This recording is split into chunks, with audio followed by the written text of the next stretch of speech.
No longer free to stir up rebellion in heaven, Satan's enmity against God found a new field in plotting the ruin of the human race.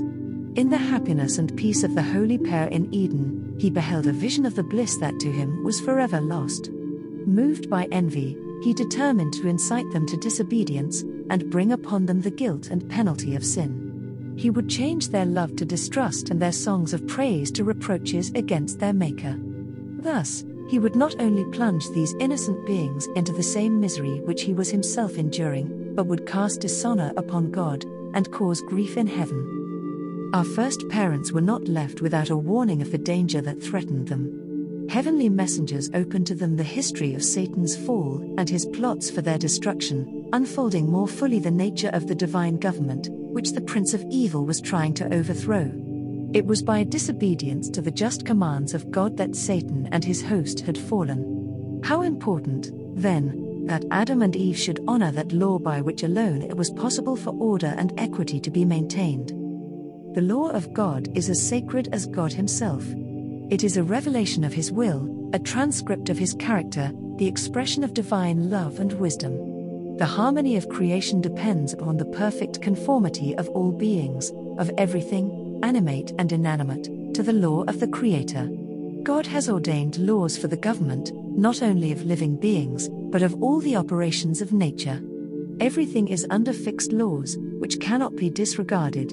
But while everything in nature is governed by natural laws, man alone, of all that inhabits the earth, is amenable to moral law. To man, the crowning work of creation, God has given power to understand his requirements, to comprehend the justice and beneficence of his law, and its sacred claims upon him, and of man unswerving obedience is required. Like the angels, the dwellers in Eden had been placed upon probation. Their happy estate could be retained only on condition of fidelity to the Creator's law. They could obey and live, or disobey and perish. God had made them the recipients of rich blessings, but should they disregard his will, he who spared not the angels that sinned, could not spare them. Transgression would forfeit his gifts and bring upon them misery and ruin. The angels warned them to be on their guard against the devices of Satan, for his efforts to ensnare them would be unwearied. While they were obedient to God, the evil one could not harm them, for, if need be, every angel in heaven would be sent to their help. If they steadfastly repelled his first insinuations, they would be as secure as the heavenly messengers, but should they once yield to temptation, their nature would become so depraved that in themselves they would have no power and no disposition to resist Satan. The tree of knowledge had been made a test of their obedience and their love to God. The Lord had seen fit to lay upon them but one prohibition as to the use of all that was in the garden, but if they should disregard his will in this particular, they would incur the guilt of transgression. Satan was not to follow them with continual temptations, he could have access to them only at the forbidden tree. Should they attempt to investigate its nature, they would be exposed to his wiles. They were admonished to give careful heed to the warning which God had sent them and to be content with the instruction which he had seen fit to impart. In order to accomplish his work unperceived, Satan chose to employ as his medium the serpent, a disguise well adapted for his purpose of deception. The serpent was then one of the wisest and most beautiful creatures on the earth. It had wings, and while flying through the air presented an appearance of dazzling brightness, having the color and brilliancy of burnished gold. Resting in the rich-laden branches of the forbidden tree and regaling itself with the delicious fruit, it was an object to arrest the attention and delight the eye of the beholder. Thus, in the garden of peace lurked the destroyer, watching for his prey. The angels had cautioned Eve to beware of separating herself from her husband while occupied in their daily labor in the garden. With him she would be in less danger from temptation than if she were alone. But absorbed in her pleasing task, she unconsciously wandered from his side. On perceiving that she was alone, she felt an apprehension of danger, but dismissed her fears, deciding that she had sufficient wisdom and strength to discern evil and to withstand it. Unmindful of the angel's caution, she soon found herself gazing with mingled curiosity and admiration upon the forbidden tree. The fruit was very beautiful, and she questioned with herself why God had withheld it from them. Now was the tempter's opportunity. As if he were able to discern the workings of her mind, he addressed her, "Yea, hath God said, "Ye shall not eat of every tree of the garden?" Eve was surprised and startled as she thus seemed to hear the echo of her thoughts. But the serpent continued, in a musical voice, with subtle praise of her surpassing loveliness, and his words were not displeasing. Instead of fleeing from the spot, she lingered wonderingly to hear a serpent speak. Had she been addressed by a being like the angels, her fears would have been excited, but she had no thought that the fascinating serpent could become the medium of the fallen foe.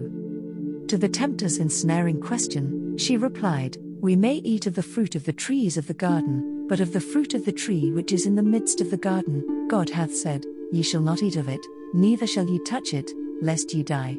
And the serpent said unto the woman, Ye shall not surely die, for God doth know that in the day ye eat thereof, then your eyes shall be opened, and ye shall be as gods, knowing good and evil."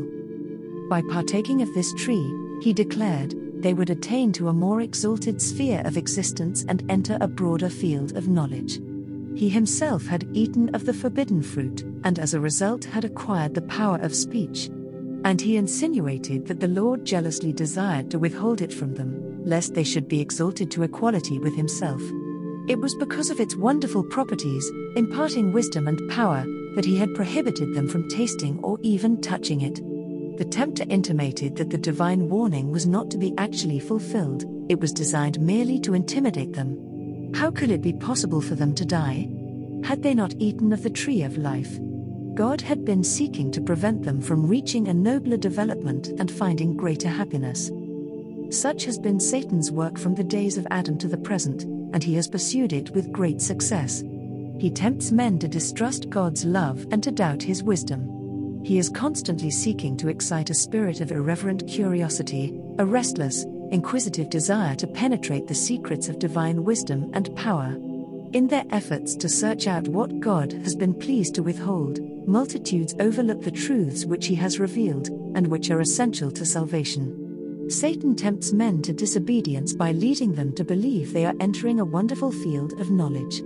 But this is all a deception. Elated with their ideas of progression, they are, by trampling on God's requirements, setting their feet in the path that leads to degradation and death.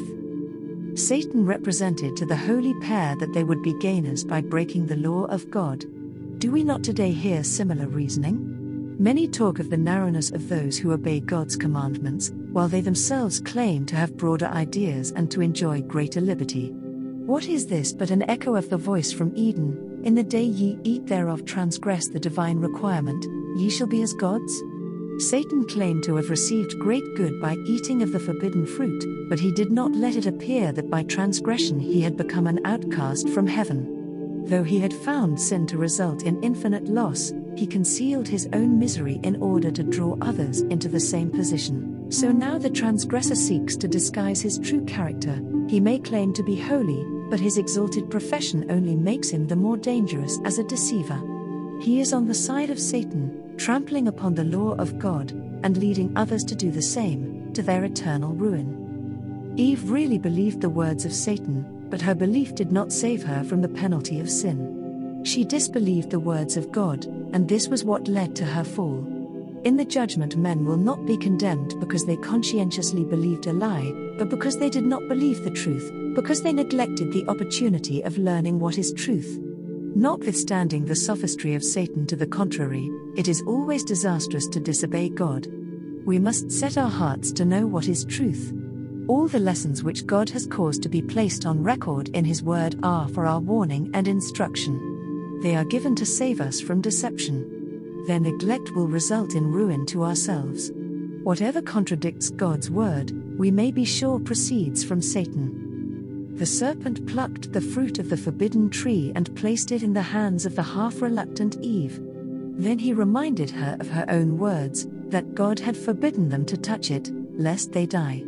She would receive no more harm from eating the fruit, he declared, than from touching it. Perceiving no evil results from what she had done, Eve grew bolder. When she saw that the tree was good for food, and that it was pleasant to the eyes, and a tree to be desired to make one wise, she took of the fruit thereof, and did eat. It was grateful to the taste, and as she ate, she seemed to feel a vivifying power, and imagined herself entering upon a higher state of existence. Without a fear she plucked and ate. And now, having herself transgressed, she became the agent of Satan in working the ruin of her husband. In a state of strange, unnatural excitement, with her hands filled with the forbidden fruit, she sought his presence, and related all that had occurred. An expression of sadness came over the face of Adam. He appeared astonished and alarmed. To the words of Eve he replied that this must be the foe against whom they had been warned, and by the divine sentence she must die. In answer she urged him to eat, repeating the words of the serpent, that they should not surely die. She reasoned that this must be true, for she felt no evidence of God's displeasure, but on the contrary realized a delicious, exhilarating influence, thrilling every faculty with new life, such, she imagined, as inspired the heavenly messengers. Adam understood that his companion had transgressed the command of God, disregarded the only prohibition laid upon them as a test of their fidelity and love. There was a terrible struggle in his mind. He mourned that he had permitted Eve to wander from his side. But now the deed was done, he must be separated from her whose society had been his joy. How could he have it thus? Adam had enjoyed the companionship of God and of holy angels. He had looked upon the glory of the Creator. He understood the high destiny open to the human race should they remain faithful to God. Yet all these blessings were lost sight of in the fear of losing that one gift which in his eyes outvalued every other. Love, gratitude, loyalty to the Creator, all were overborne by love to Eve. She was a part of himself, and he could not endure the thought of separation. He did not realize that the same infinite power who had from the dust of the earth created him, a living, beautiful form, and had in love given him a companion, could supply her place. He resolved to share her fate. If she must die, he would die with her. After all, he reasoned, might not the words of the wise serpent be true? Eve was before him, as beautiful and apparently as innocent as before this act of disobedience. She expressed greater love for him than before. No sign of death appeared in her, and he decided to brave the consequences. He seized the fruit and quickly ate. After his transgression, Adam at first imagined himself entering upon a higher state of existence. But soon the thought of his sin filled him with terror. The air, which had hitherto been of a mild and uniform temperature, seemed to chill the guilty pair. The love and peace which had been theirs was gone, and in its place they felt a sense of sin, a dread of the future, a nakedness of soul. The robe of light which had enshrouded them now disappeared, and to supply its place they endeavored to fashion for themselves a covering, for they could not, while unclothed, meet the eye of God and holy angels. They now began to see the true character of their sin. Adam reproached his companion for her folly in leaving his side and permitting herself to be deceived by the serpent, but they both flattered themselves that he who had given them so many evidences of his love would pardon this one transgression, or that they would not be subjected to so dear a punishment as they had feared. Satan exulted in his success. He had tempted the woman to distrust God's love, to doubt his wisdom, and to transgress his law, and through her he had caused the overthrow of Adam. But the great lawgiver was about to make known to Adam and Eve the consequences of their transgression. The divine presence was manifested in the garden. In their innocence and holiness they had joyfully welcomed the approach of their Creator, but now they fled in terror, and sought to hide in the deepest recesses of the garden. But the Lord God called unto Adam, and said unto him, Where art thou? And he said, I heard thy voice in the garden, and I was afraid, because I was naked, and I hid myself. And he said, Who told thee that thou wast naked? Hast thou eaten of the tree, whereof I commanded thee that thou shouldest not eat? Adam could neither deny nor excuse his sin, but instead of manifesting penitence, he endeavored to cast the blame upon his wife, and thus upon God himself. The woman whom thou gavest to be with me, she gave me of the tree, and I did eat. He who, from love to Eve, had deliberately chosen to forfeit the approval of God, his home in paradise, and an eternal life of joy, could now, after his fall, endeavor to make his companion, and even the Creator himself, responsible for the transgression. So terrible is the power of sin. When the woman was asked, What is this that thou hast done? She answered, The serpent beguiled me, and I did eat. Why didst thou create the serpent? Why didst thou suffer him to enter Eden? These were the questions implied in her excuse for her sin. Thus, like Adam, she charged God with the responsibility of their fall. The spirit of self-justification originated in the father of lies. It was indulged by our first parents as soon as they yielded to the influence of Satan, and has been exhibited by all the sons and daughters of Adam. Instead of humbly confessing their sins, they try to shield themselves by casting the blame upon others, upon circumstances, or upon God, making even his blessings an occasion of murmuring against him. The Lord then passed sentence upon the serpent, because thou hast done this, thou art cursed above all cattle, and above every beast of the field, upon thy belly shalt thou go, and dust shalt thou eat all the days of thy life. Since it had been employed as Satan's medium, the serpent was to share the visitation of divine judgment. From the most beautiful and admired of the creatures of the field, it was to become the most groveling and detested of them all, feared and hated by both man and beast. The words next addressed to the serpent applied directly to Satan himself, pointing forward to his ultimate defeat and destruction. I will put enmity between thee and the woman, and between thy seed and her seed. It shall bruise thy head, and thou shalt bruise his heel. Eve was told of the sorrow and pain that must henceforth be her portion. And the Lord said, Thy desire shall be to thy husband, and he shall rule over thee. In the creation God had made her the equal of Adam. Had they remained obedient to God, in harmony with his great law of love, they would ever have been in harmony with each other, but sin had brought discord, and now their union could be maintained in harmony preserved only by submission on the part of the one or the other. Eve had been the first in transgression, and she had fallen into temptation by separating from her companion, contrary to the divine direction. It was by her solicitation that Adam sinned, and she was now placed in subjection to her husband. Had the principles enjoined in the law of God been cherished by the fallen race, this sentence, though growing out of the results of sin, would have proved a blessing to them, but man's abuse of the supremacy thus given him has too often rendered the lot of woman very bitter and made her life a burden. Eve had been perfectly happy by her husband's side in her Eden home, but, like restless modern Eves, she was flattered with the hope of entering a higher sphere than that which God had assigned her. In attempting to rise above her original position, she fell far below it. A similar result will be reached by all who are unwilling to take up cheerfully their life duties in accordance with God's plan. In their efforts to reach positions for which He has not fitted them, many are leaving vacant the place where they might be a blessing. In their desire for a higher sphere, many have sacrificed true womanly dignity and nobility of character, and have left undone the very work that heaven appointed them. To Adam the Lord declared, Because thou hast hearkened unto the voice of thy wife, and hast eaten of the tree, of which I commanded thee, saying, Thou shalt not eat of it, cursed is the ground for thy sake, in sorrow shalt thou eat of it all the days of thy life, thorns also and thistles shall it bring forth to thee, and thou shalt eat the herb of the field, in the sweat of thy face shalt thou eat bread, till thou return unto the ground, for out of it wast thou taken, for dust thou art, and unto dust shalt thou return. It was not the will of God that the sinless pair should know aught of evil. He had freely given them the good, and had withheld the evil.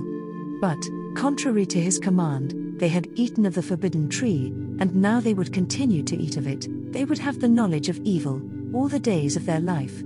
From that time the race would be afflicted by Satan's temptations. Instead of the happy labor heretofore appointed them, anxiety and toil were to be their lot. They would be subject to disappointment, grief, and pain, and finally to death. Under the curse of sin, all nature was to witness to man of the character and results of rebellion against God. When God made man, He made him rule over the earth and all living creatures. So long as Adam remained loyal to heaven, all nature was in subjection to him. But when he rebelled against the divine law, the inferior creatures were in rebellion against his rule. Thus, the Lord, in His great mercy, would show men the sacredness of His law, and lead them, by their own experience, to see the danger of setting it aside, even in the slightest degree. And the life of toil and care which was henceforth to be man's lot was appointed in love. It was a discipline rendered needful by his sin, to place a check upon the indulgence of appetite and passion, to develop habits of self-control. It was a part of God's great plan of man's recovery from the ruin and degradation of sin. The warning given to our first parents, "In the day that thou eatest thereof thou shalt surely die," did not imply that they were to die on the very day when they partook of the forbidden fruit. But on that day the irrevocable sentence would be pronounced. Immortality was promised them on condition of obedience; by transgression they would forfeit eternal life. That very day they would be doomed to death. In order to possess an endless existence, man must continue to partake of the tree of life. Deprived of this, his vitality would gradually diminish until life should become extinct. It was Satan's plan that Adam and Eve should by disobedience incur God's displeasure, and then, if they failed to obtain forgiveness, he hoped that they would eat of the tree of life, and thus perpetuate an existence of sin and misery. But after man's fall, holy angels were immediately commissioned to guard the tree of life. Around these angels flashed beams of light having the appearance of a glittering sword. None of the family of Adam were permitted to pass the barrier to partake of the life-giving fruit, hence there is not an immortal sinner. The tide of woe that flowed from the transgression of our first parents is regarded by many as too awful a consequence for so small a sin, and they impeach the wisdom and justice of God in his dealings with man. But if they would look more deeply into this question, they might discern their error. God created man after his own likeness, free from sin. The earth was to be peopled with beings only a little lower than the angels, but their obedience must be tested, for God would not permit the world to be filled with those who would disregard his law. Yet, in his great mercy, he appointed Adam no severe test, and the very lightness of the prohibition made the sin exceedingly great. If Adam could not bear the smallest of tests, he could not have endured a greater trial had he been entrusted with higher responsibilities. Had some great test been appointed Adam, then those whose hearts inclined to evil would have excused themselves by saying, "This is a trivial matter, and God is not so particular about little things." And there would be continual transgression in things looked upon as small, and which pass unrebuked among men. But the Lord has made it evident that sin in any degree is offensive to him. To Eve it seemed a small thing to disobey God by tasting the fruit of the forbidden tree, and to tempt her husband also to transgress, but their sin opened the floodgates of woe upon the world. Who can know, in the moment of temptation, the terrible consequences that will result from one wrong step? Many who teach that the law of God is not binding upon man, urge that it is impossible for him to obey its precepts. But if this were true, why did Adam suffer the penalty of transgression? The sin of our first parents brought guilt and sorrow upon the world, and had it not been for the goodness and mercy of God, would have plunged the race into hopeless despair. Let none deceive themselves. The wages of sin is death.